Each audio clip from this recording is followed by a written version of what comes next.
Maruti Suzuki மற்றும் HCL corporate.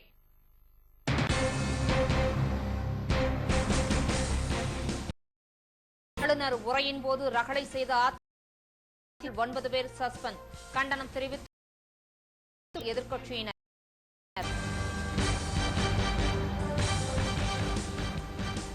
இறுதி வாக்காளர் பட்டியல் வெளியீடு. பெயர்களை சேர்க்க திருத்த வாய்ப்பு.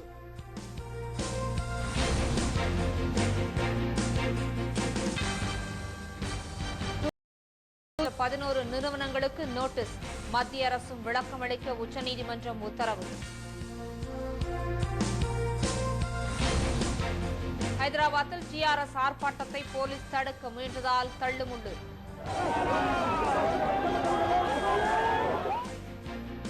போராட்டம் தொடரும் என மாணவர்களும் அறிவிப்பு.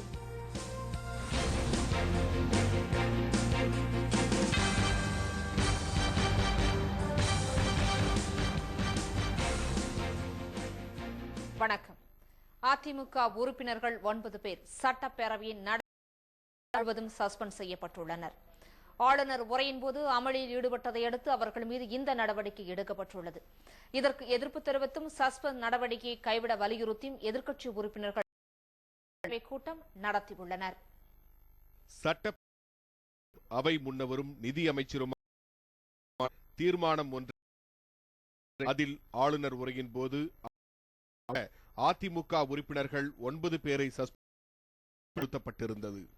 இந்த தீர்மானம் குரல் வாக்கெடுப்பு மூலம் நிறைவேற்றப்பட்டது. பேரவை முன்னவர்களின் தீர்மானம் பேரவை முடிவில் கூட ராமன்க மறுப்போர் இல்லை என்க ஏற்போரே அதிகம் என்று கருதுகிறேன். ஏற்போரே. இதையடுத்து அதிமுக உறுப்பினர்கள் பொள்ளாச்சி ஜெயராமன், ஹரி, வேலுமணி, ரவிச்சந்திரன், செந்தில் பாலாஜி மற்றும் CV கூட்டத்தொடர் முழுவதும் சஸ்பெண்ட் செய்வது சபாநாயகர் R. ஆவுடையப்பன், திரு பொள்ளாச்சி பாண்டுரங்கன், சுப வேலுமணி, டி. ஜெயக்குமார், அக்ரியஸ் கிருஷ்ணமூர்த்தி, பாலாஜி, CV அதிமுக உறுப்பினர்கள் 9 பேரையும் இந்த அவையிலிருந்தும் சட்டப்பேரவை உறுப்பினர்கள் உரிமை செயல்பாடுகள் அனைத்திலிருந்தும் இப்பேரவை கூட்டத்தொடர் முழுவதும் நீக்கி வைக்கப்படுகிறார்கள். அதிமுக உறுப்பினர்கள் 9 பேரும் அவை காவலர்களால் வெளியேற்றப்பட்டனர். எஞ்சிய அதிமுக உறுப்பினர்களும் செய்தனர். பின்னர் அவைக்கு திரும்பிய அவர்கள் சஸ்பெண்ட் உத்தரவை வலியுறுத்தினர். இதை சபாநாயகர் ஏற்க மறுத்ததால் எதிர்க்கட்சியினர் மீண்டும் வெளிநடப்பு செய்து பேரவை வளாகத்தில் கூடினர். இங்கு அதிமுக முன்னாள் அமைச்சர் D. ஜெயக்குமாரை சபாநாயகராக கொண்டு போட்டி கூட்டம் நடைபெற்றது. வழியிலேயே அமர்ந்திருந்ததால் இவர்களை கலைந்து போகுமாறு போலீசார் வலியுறுத்தியதால் இருதரப்புக்கும் இடையே வாக்குவாதம் ஏற்பட்டது.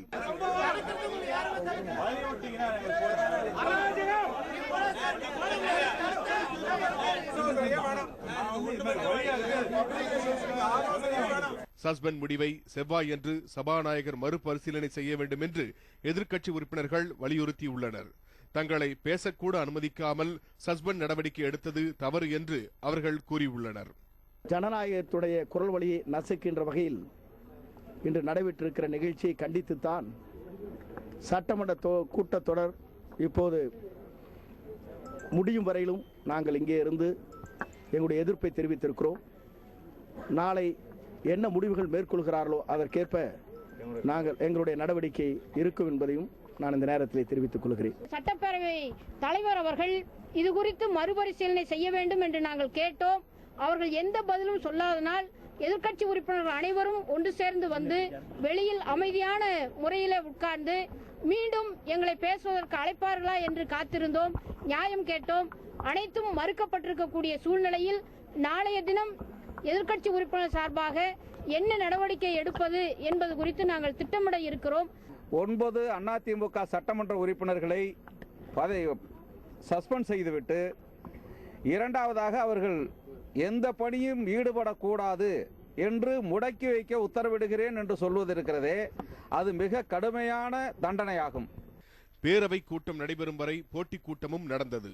பேரவை முடிந்தது கொண்டு எதிர்க்கட்சியினர் கலைந்து சென்றனர்.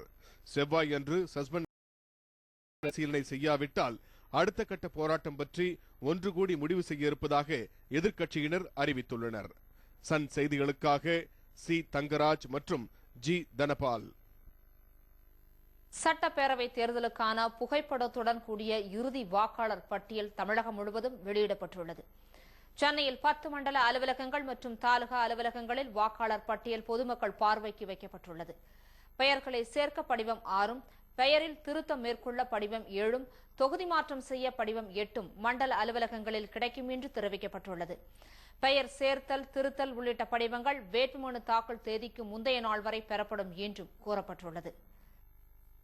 1/1/2011 அன்று 18 வயசு முடிச்சவங்களா இருக்கிற பட்சத்தில் தான் பேர் இன்னும் சேர்க்கப்படாத பட்சத்தில் அவங்க ஏஜுக்கும் ஏதாவது ஒரு ப்ரூஃப் சேர்த்து வச்சு கொடுக்கணும் இங்கே ஃபார்ம். ஸோ வாங்கணும். இது எவ்வளோ நாள் வாங்குறோம்னா கிட்டத்தட்ட நாமினேஷன் வாங்கறதா சொல்லியிருக்கிறாங்க. ஆனால் அது சரியா எங்களுக்கு அந்த டேட் தெரியாது. அதனால அவங்க ஃபர்தரா அனௌன்ஸ் பண்ற வரைக்கும் பார்த்துட்டு இருப்போம். வேலூர் மாவட்டத்தில் 13 சட்டமன்ற தொகுதிகளுக்கான இறுதி வாக்காளர் பட்டியலை மாவட்ட ஆட்சித்தலைவர் ராஜேந்திரன் வெளியிட்டுள்ளார். பின்னர் பேசிய அவர், வேலூர் மாவட்டத்தில் புதிதாக 66,412 வாக்காளர்கள் பட்டியலில் சேர்க்கப்பட்டுள்ளதாக கூறியுள்ளார்.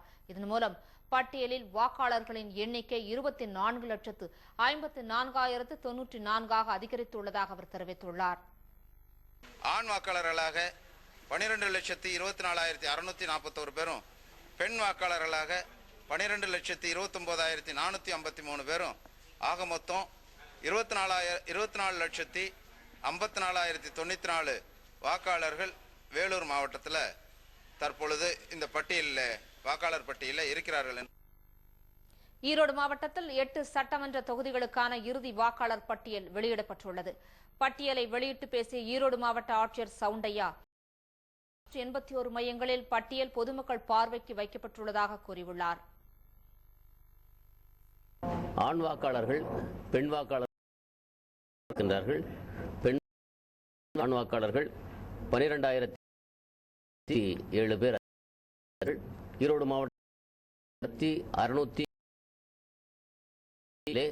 இந்த பட்டியலை பொதுமக்கள் திண்டுக்கல்லுக்கான வாக்காளர் ஆட்சித்தலைவர் வள்ளலார் பேசியவர், வாக்காளர்களின் எண்ணிக்கை 97,29 என்று புதிய வாக்காளர்களுக்கான அடையாள அட்டைகள் தினமான ஜனவரி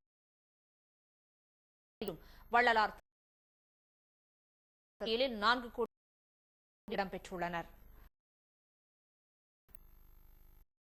கோழி தாங்கள் விற்கும் முட்டை காசுகளாக அதிகரித்து நாமக்கல்லில் தேசிய முட்டை ஒருங்கிணைப்பு குழுவின் கூட்டத்தில் இந்த முடிவு எடுக்கப்பட்டுள்ளது. கூட்டத்தில் இதுவரை ₹2.98 விற்கப்பட்ட முட்டையின் கொள்முதல் விலையை 4 காசுகள் உயர்த்தி ₹3.02 என நிர்ணயம் செய்யப்பட்டது. நாமக்கல் அன்னைக்கு முட்டை பண்ணை கொள்முதல் விலை ₹3.02. இது தமிழக கோழிப்பண்ணை பட்சமான விலை. இந்த விலை உயர்வு காரணம் நார்த்தில் நல்ல கிளைமேட் நல்ல கூலிங் கிளைமேட் இருக்கிறது காரணத்தினால நாமக்கல் 60 லட்சம் முட்டை இந்த விலை உயர்வு நார்த்தில் இருக்கிற வரைக்கும் தொடரும்.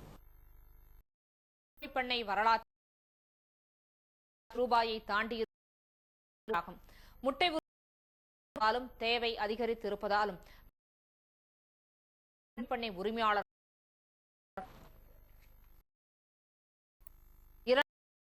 அலைக்கற்றை 11 மத்திய அரசுக்கு விளக்கம் கேட்டு உச்சநீதிமன்றம் அளித்துள்ளது. 2G அலைக்கற்றை தலைவர் சுப்பிரமணிய சாமி, நீதிபதிகள் மனுவுடன் சேர்த்து தெலுங்கானா அலுவலகத்தை முற்றுகையிட்டு போராட்டத்தில் ஈடுபட்டனர். தலைநகர் ஹைதராபாத்தில் சந்திரசேகர ராவின் மகள் கவிதா தலைமையில் நடைபெற்ற ஆர்ப்பாட்டத்தில் ஏராளமானோர் கலந்து கொண்டனர். அப்போது போராட்டத்தை தடுக்க முயன்ற போலீசாருக்கும் ஆர்ப்பாட்டக்காரர்களுக்கும் இடையே தள்ளுமுள்ளு ஏற்பட்டது.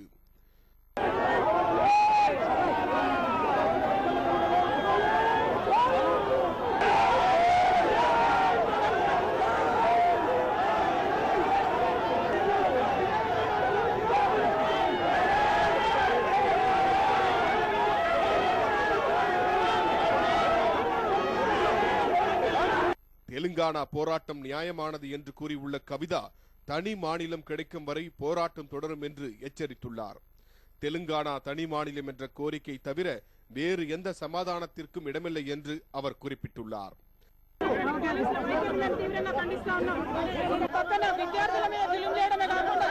ఇంకొక పక్కన రాజకీయ నాయకుల్ని గాని ప్రజా సంఘాలని గాని అందరినీ కూడా వేధిస్తున్నటువంటి పరిస్థితిని మనం చూస్తా ఉన్నాము. ఈ పరిస్థితిని ఈ వైఖరిని మేము తీవ్రంగా ఖండిస్తా ఉన్నాం. జై తెలంగాణ. ரங்காரெட்டி மாவட்டத்தில் பாஜக மூத்த தலைவர் பண்டாரு தத்தாத்ரேயா தலைமையில் போராட்டம் மேற்கொள்ளப்பட்டது.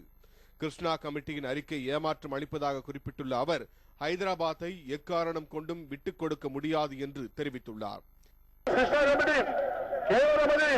కాలయాపనం కోసం ఏర్పాటు చేసిన కమిటీ తప్ప జస్టిస్ కృష్ణా కమిటీలో ఉన్న రిపోర్ట్ కానీ జస్టిస్ కృష్ణా కమిటీలో ఉన్నటువంటి ఒక 6 ప్రతిపాదనలు కానీ అవి ఏమాత్రం కూడా తెలంగాణ ప్రజలకు ఆమోదయోగ్యం లేవని, అన్నిటికన్నా ముఖ్యమైనది ఏదైతే 5వ ప్రతిపాదన ఇది ఏ పరిస్థితుల్లో చేయాలనేటువంటి విషయం కూడా అందులో రాయడం ఇది అసంబద్ధమైన విషయం.